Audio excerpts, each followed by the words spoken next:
Para aqueles que não me conhecem, meu nome é Adailton, sou um dos colaboradores da Casa de Irmã Rosália e hoje nós vamos fazer mais uma dos nossos estudos. Mas antes disso, vamos fazer a nossa prece, né?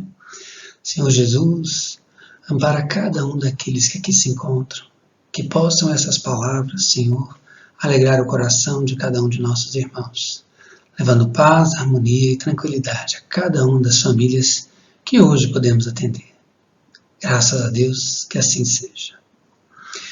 Como vocês estão vendo, hoje nós vamos falar do capítulo 9, as chamadas Bem-aventurados os mansos e pacíficos. E o item que nós vamos falar é justamente sobre as injúrias e violências, né, que está lá no Evangelho segundo o Espiritismo. Mas antes da gente falar um pouco, vamos entender um pouco o que significa injúria e violência, né? Injúria vem do latim injúria, que significa ação que ofende a outrem, agravo, vitupério, afronta. Muitas vezes nós afrontamos as pessoas, nós inclusive ofendemos as pessoas, às vezes até sem pensar que estamos ofendendo. E até mesmo nós injuriamos, ou seja, nós agravamos a situação de alguém. Nós falamos algo que de alguma maneira vai prejudicar o outro. Olha o tanto que é sério quando nós realizamos o ato que nós chamamos de injúria, não é? E violência? Violência vem de violentia, de latim também, e o que se exerce com uma força impetuosa. Diz-se do sentimento da afeição quando supera a vontade, ou seja, agir de forma pela violência, é justamente agir de uma maneira impetuosa, uma maneira forte, onde você está impondo aquilo que as pessoas não querem sofrer.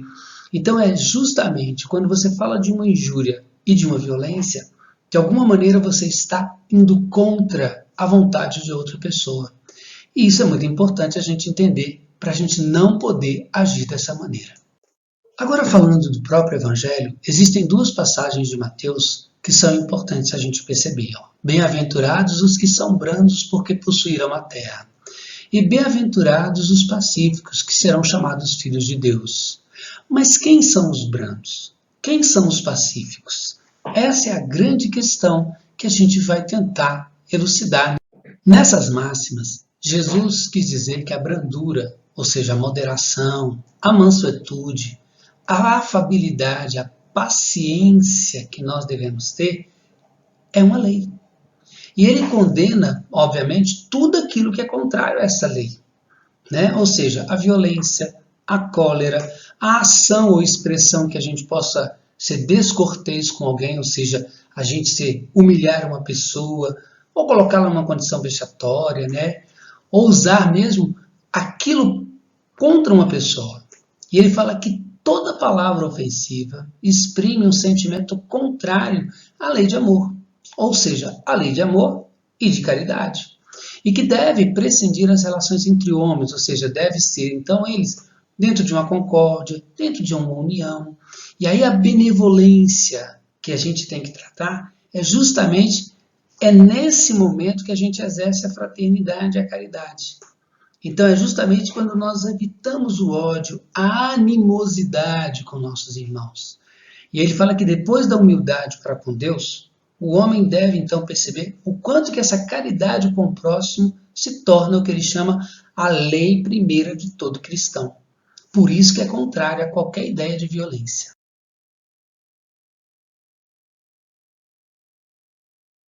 Quem são então os brandos e pacíficos? São todos aqueles que querem disseminar a paz, propagar a tranquilidade no coração. E Emmanuel já dizia isso em Caminhos da Volta, né? Que ele fala, a paz começa em nós e por nós. Os pacificadores são aqueles que aceitam em si o fogo das distensões, o modo de extingui-lo, com os recursos da própria alma, doando tranquilidade dentro dessa marcha. E por que é tão ruim a gente sentir cólera ou fazer algo que tenha a raiva por cima disso? É que ele fala que é uma atitude antifraterna. Qualquer atitude que não possa agir pelo bem termina causando muitos problemas. Ele fala que a cólera é uma tempestade magnética, né? Então, qualquer palavra que arremessamos no momento de cólera é semelhante a um raio que fulmina, né? Onde ele vai cair qualquer coisa. Daí a importância da gente não agir com cólera. E como sobreviver com brandura nesse mundo tão violento? Cumprindo o nosso papel e as recomendações daquilo que o Mestre nos colocou. Brandura, moderação, paciência, confiança em Deus. E aí ele fala que nossa vida está sujeita às leis imutáveis da sabedoria e do amor de Deus. Então a violência é um desregramento que pode causar muito mais mal do que a gente imagina. E se a gente recebe, ao invés, quando a gente doa a brandura, pedradas de violência? Ele fala que a nossa ação transformará essas pedras em flores de esperança.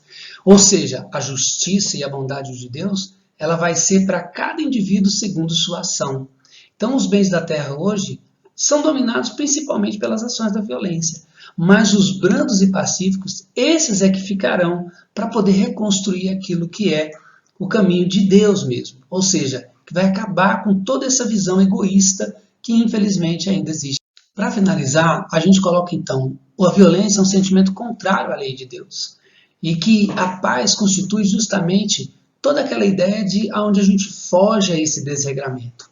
Então a terra, na medida em que a gente vai mudando, vai neutralizando, vai criando a brandura, a mansietude, a moderação, a paciência, esses sentimentos estão merecedores de habitar esse planeta. Ou seja, vai haver uma transformação pelo amor num mundo melhor. É isso. Obrigado, meus irmãos, por todos esses momentos e espero que a gente possa ter um outro encontro onde possamos aprender um pouco mais sobre os ensinamentos de Jesus. Que assim seja, que Jesus esteja sempre com todos.